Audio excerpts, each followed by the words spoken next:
Welcome into this segment of Behind the Pen presented by mostvaluablepodcast.com. If you want to listen to the full podcast, go to blogtalkradio.com/mostvaluablepodcast. Also, we're on iTunes, so check us out there as well. Thank you all for listening as always, and enjoy the show. Blog Talk Radio, stick around. We're going to transition now into the Chicago Cubs because I have to. Guys, what is going on with my Chicago Cubs? I'm expecting Schwarber hitting 40 homers by July, right? Chris Bryant winning the Triple Crown, Anthony Rizzo winning the MVP, John Lester, Jake Arrieta, Mike Montgomery, all qualifying for Cy Young awards, or being nominees for the Cy Young. This is not in the cards. I did not have this. This was not according to plan. The Chicago Cubs are hovering around 500. It's approaching mid-May. Should I be concerned? No, I'm not. I'm not concerned, and here's why. Like I said on the Sox segment, you get 40 wins and 40 losses in a season. This is just a part of that, but I think at some point the Chicago Cubs will start to take over again because you have Zobrist struggling, you have guys like Baez struggling. Now, Baez is more of a free swinger, so his slumps could continue, but I don't think Anthony Rizzo's slump 0 for 40. Are you kidding me? That never happens to him. Kyle Schwarber's a better hitter than what he's been performing. You like what you see from Jason Hayward. Let's see if he can keep that up. Chris Bryant has, after a tough start to the season, has been one of their best hitters, if not the best hitter. Addison Russell's got to hit better. So these guys Wilson Contreras has to hit better. These guys who we're accustomed to seeing, we know, because we've seen it on a grand scale already. We know what these guys can do on a consistent basis. It's just, in baseball, regularities start to kind of occur. And a regularity with the Chicago Cubs team is that they're a productive offensive club. And they also got to pick it up on defense. Throwing it around in the infield, kicking it around in the outfield, that just can't cut it when you're a World Series champion and the number one rated defensive team last season. You know what I'm saying? Come on now.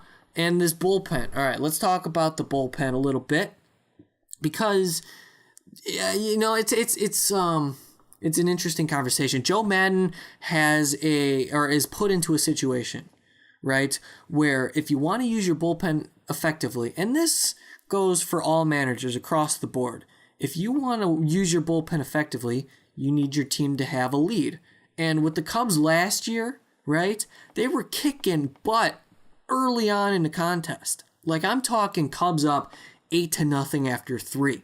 And that was regular freaking television up there for a while, and you get your comfortable or your starter comfortable. They're in a groove, they're productive. Then you have an opportunity to bring in a guy like Edwards in a low risk, low stress situation. When you lose the opportunity to command a ball game as a manager, then you have to shift up, because you have to react instead of plan. When you're reacting, that means Koji Uehara coming in with on back-to-back appearances, right? He's terrible, by the way, in back-to-back appearances. He's on his second appearance in 2 days. He's coming in. Tie game in the 8th inning. First 2 batters come on, and then here comes Pedro Strop. Because you're not in command of the game. You have to react. And I think that has something to do with it. That's just me kind of rambling a little bit. But really, the tangible evidence is that they're not hitting, and their starting rotation has been nothing to boast about. Let's just be flat out honest. They've been bad. Most of them have been bad. Kyle Hendricks knocked around a lot of bit. I was going to say a lot of bit to start the season. However, his last start is a little encouraging in Colorado. I'm excited to see Kyle Hendricks, I think, kind of get back on track. We assume it will. Jake Arrieta, dealing with some velocity issues, I hear. What's going on there, Mr. Arrieta? Mr. I want $200 million. Yeah, I don't think so. Take a walk. He's been bad. Brett Anderson, that was terrible. That whole experience was just awful from the get-go. So you have to rely on 4 starters right now. John Lackey, he's going to give you innings. I'm not going to complain about any John Lackey start. He's got to stop giving up runs in the first inning. Actually, the Cubs as a whole have to stop giving up runs in the first inning. Because it was like the first team in however many years to give up that many runs, like 80 runs and 51 runs in 80 innings or something like that. Man, it was brutal. Some stat like that. Check Jesse Rogers. He's good. That's an ESPN reporter, by the way. Hopefully he doesn't get fired. So I'm sitting here thinking, with the Chicago Cubs, when are they going to be good again? Well, it's up to when their lineup starts becoming consistent again. They're not, you notice it, they're not taking command of the strike zone. They're not working counts, right? They're not having productive at-bats. They're chasing pitches out of the zone. Joe Madden said it. I'm sick of seeing my guys chase a breaking ball that starts on the outside corner and breaks into the lefty's batter's box. And I'm thinking, come on. It's just over and over and over again. It's starting to get a little upsetting. I think the most upsetting part of the Chicago Cubs really being around 500, underwhelming this season, was their defensive lapses. I'm seeing a lot of errors on the field. And it's just, it's just too often that a World Series champion with aspirations to potentially go back, which is very hard. It's very rare in baseball for that to happen. They got to clean it up. That's it. Let's be frank about it. They got to clean it up. They're a better team than this. I believe they are. The Cardinals right now are starting to hit a stride, currently in first place, running with Fowler. They're doing things with Tommy Pham. He's coming up. And what is with the Cardinals bringing up all of these prospects? They have a Dominican prospect, super fast, coming up out of nowhere. Are you kidding me? Alemedis Diaz, of course, doing his thing. Piscotty hurt. I don't mean to talk about the Cardinals, but they're going to be there, and they expect to be competitive in the NL Central this season. And, the difference between last year and this year, too, with the Cubs is that hot start obviously gave them the ability to coast pretty much for the rest of the season. At some point, they're going to have to separate themselves in the division, because I don't take the Pirates seriously. I don't think anybody should. The Brewers are just a pain in the ass. The Reds are not good. I don't care what their record is today. They're not good. They're getting there. I like a little bit of their production. But, this year, are you kidding me? Not even a part of the conversation. So you got to worry about those Cardinals. If you're the Chicago Cubs, you got to take this seriously. Starting pitching, wonder what they're going to do.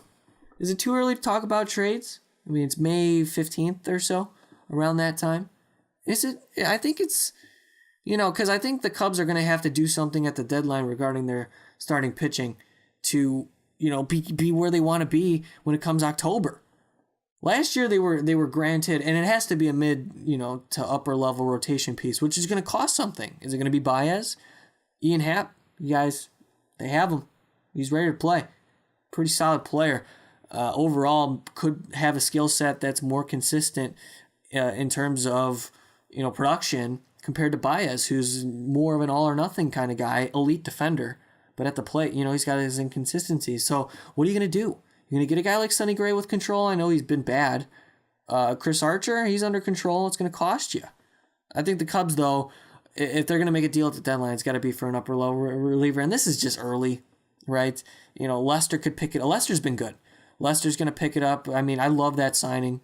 Arrieta all of a sudden could turn it on. Lackey's just got to pitch some innings. I think Hendricks has to just figure it out in terms of his command. He's just he works so hard, right? And his mechanics are very simple. I really like watching Kyle Hendricks work on the mound. So it's just kind of, he doesn't have the velocity to beat hitters. So if he's missing his location, he's going to get killed. And that's what's been the story for Hendricks thus far. He was in the Cy Young conversation last season. Game 7 of the World Series. Kyle Hendricks is the man. So we're looking at this Cubs team. Long story short, they're going to be fine. I'm not really concerned, to answer the question to start. I think they have great chemistry in the clubhouse. I think they're a bunch of great guys. I'm really excited to watch Almora continue to develop. He doesn't have to be this offensive machine, right? I mean, he's a very, very, very good defender. And I think and shout out John Jay. John Jay's been a very good acquisition for the Chicago Cubs at this point. Very productive player. A veteran who's been there before, does a lot of things well, and he's the perfect complement to Almora in that outfield. So I like where the Cubs stand despite their record. I know they haven't been producing offensively. Kyle Schwarber, they don't have a leadoff man. That's also something. They don't have a leadoff man. They worked with Kyle Schwarber. Right now it's just, meh. Who do you want to be your guy? I don't know if I don't see Russell. He's more of a guy who can drive in runs. Zobrist, maybe. Almora, I don't think is ready. Maybe. I mean, run with Almora, you could. I think that makes sense. But that's the situation. Maybe Chris Bryant's too valuable to be up there. So that's also a concern. Kyle Schwarber is a better hitter than what he's shown. He's chasing too many pitches, and I mean, he's Babe Ruth, guys. He's Babe Ruth. That's the comp to my man Kyle Schwarber, that's Babe Ruth, and I'm sticking to it. I said that when I first saw him come up and go like 6 for 16 in Cleveland. I was just all about the Schwarber life as a leadoff hitter. And for those who call him out as a bad defender, you guys don't know what bad defenders are. Then he's a very replacement level defender out there in left field. So don't call him bad. See him diving into the stands? That's Kyle Schwarber. He gives you 110%. And I hope you gave me your 100% attention throughout this entirety of the podcast, because I gave you 110% of my effort on this show, guys. It's been a bit, but I always, always, always enjoy talking to you and receiving the feedback. blogtalkradio.com/most valuable podcast. Listen to all of our full-length podcasts there. YouTube, like, comment, share, subscribe. Please do it. We really, really do appreciate you all over the entire world. It's crazy to even say that. Chicago sports fans, we talked Bulls and Bears as well. Hope you enjoyed this podcast. I'm going to stop talking now. I kept you here long enough. This is Behind the Pen. My name is Mike Rankin. Thank you for listening to Most Valuable Podcast. And as always, guys, we will see you all next time. Thank you guys for sticking around for this segment of Behind the Pen. If you want more Most Valuable Podcast content, click on the video up above, because I don't know why you wouldn't want to keep listening to our voices every day. But again, guys, thank you all for listening. We really do appreciate you.